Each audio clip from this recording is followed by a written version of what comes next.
안녕하세요. 보타임의 실버 채널입니다. 1월 6일 헤드라인 뉴스를 전해드리겠습니다. 보타임의 중공이 조 바이든과 공모를 하였고 또한 2020년 11월 3일 도널드 트럼프 대통령을 대선에서 물리칠 수 있는 정책과 정보를 제공한 것이 밝혀졌습니다.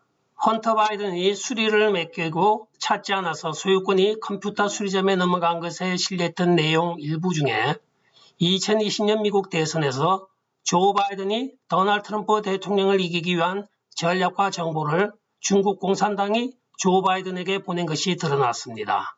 수만 건의 이메일, 사진, 동영상에 담겨있는 이 노트북의 내용 중에 일명 지학귀 바오로 알려져 있으며 가명만 9개가 넘는 여성이 CEFC 중국 확신에너지 그룹의 회장이었던 예진밍의 미국 내 조력자이자 자문 역할을 한 여성으로 헌터 바이든과 깊은 관계였습니다. 예진밍은 CEFC인 확신에너지 금융의 회장이며 중국 공산당 정보기관들과 긴밀한 협조관계에 있었습니다.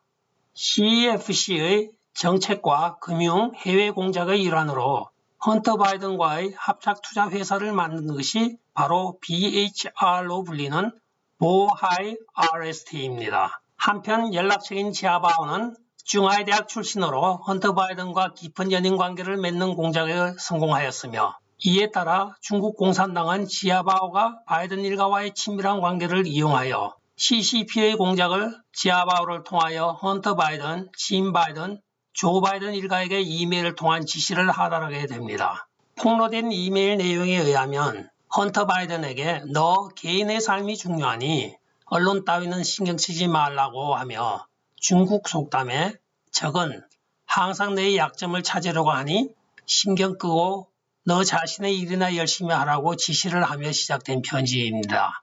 이 이메일 내용을 요약해보면 도널드 트럼프 대통령을 낙선시키기 위한 공작 전술로서 첫째는 도널드 트럼프 대통령과 동료 부동산 업자들은 부패한 중국 관료들에게 미국 시민권을 싸구려로 팔아넘긴다. 둘째, 도널드 트럼프 대통령과 그의 부유한 부동산 동업자들은 부자들이면 이민 비자를 준다고 하여 부자이면서 미국 합법 이민을 한 사람들에게 미국의 복지 제공을 남용하고 있다. 반면에 정작 복지가 필요한 가난한 사람들은 얻지 못하고 있다. 셋째, 도널드 트럼프 대통령은 의회에서 제재를 한 ZTE와 같은 회사와 10억 불 벌금 조건부로 거래를 하고 있다. 넷째, 도널드 트럼프 대통령은 중국인 소유의 플로리다의 매춘 사업에 관여하고 있다. 다섯 번째, 도널드 트럼프 대통령은 중국과의 무역 전쟁에서 완전한 패배를 미국인들에게 안겨주었으며 엄청난 손실을 농장주, 에너지 회사와 일반 미국 시민들에게 남겨주었다. 여섯 번째, 중국은 30년 거래 중에 최대의 무역 사기에 걸렸다. 그러나 우리 중국은 하나도 변한 게 없는 지속적인 공정한 무역을 실행하고 있다. 이런 6개의 실행 지령이 떨어졌습니다. 알칸사스주 상원인 탐 카튼이 역풍에 직면하고 있습니다. 자기는 1월 6일 있을 부정선거 의혹에 있어 선거인단 거부권 행사를 하지 않는다고 이야기하였다가 지지자들과 도널드 트럼프 대통령 측으로부터 역풍을 맞고 있습니다. 내용인즉 도널드 트럼프 대통령이 질문하길 만약 확정된 수가 잘못되었다고 확인이 되면 어떤 방법으로 그것을 번복 확인할 것인지 반문하면서 공화당원들은 결코 이것을 잊지 않겠다고 질타하고 있습니다. 도미니언 선거 기계가 중국 재임이 패트릭 버언에 의하여 폭로되고 있습니다. 월요일날 세크라멘토의 한 창고에서 도미니언 시스템 장비를 촬영하였는데 기계 박스 바깥에는 메이드 인 차이나라고 명기가 되어 있습니다. 중국이 바이든과 공모하여 미국 선거를 도둑질한 또 하나의 증거이며 헌터 바이든의 노트북에 이어 공산당 지령의 하드웨어와 소프트웨어가 전부 중공체입니다. 후보도 중국이 만들고 하드웨어와 소프트웨어도 중국이 제공을 하고 있습니다.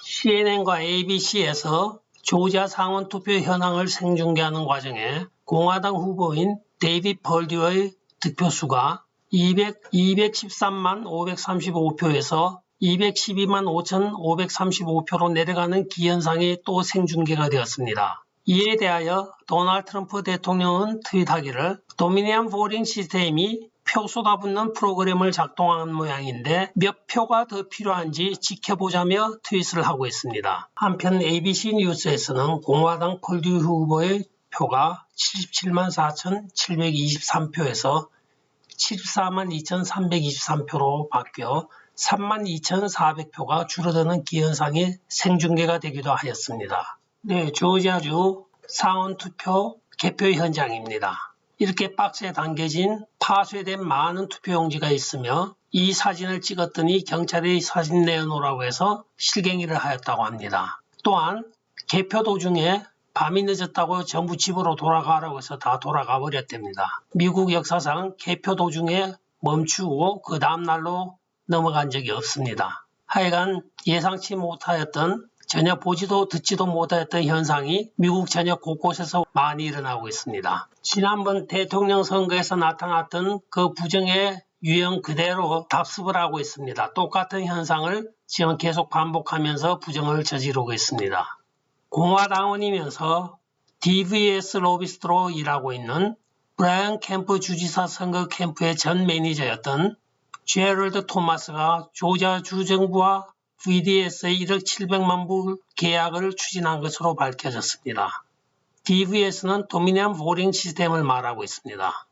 펜실베니아주 상원의회가 연방공화당 상원 미치 매코넬 의원과 하원 케빈 맥카티 의원에게 펜실베니아 주지사와 국무부 장관 또한 막가는 주법원에 의하여 주의회 고유 권한이 침해되었으며 수많은 주헌법 위반 사례가 있으므로 주의회가 결정 파견하는 선거인단 파견을 지연하게 됨을 알리는 내용의 공문이 연방의회에 도착하였습니다. 자, 이제 펜실베니아부터 시작하고 있습니다.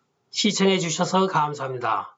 우리 BTMS 가족들이 모두 행복해지는 그날까지 그리고 좋아요, 구독, 알림, 공유, 설정 부탁드리겠습니다. 안녕히 계십시오.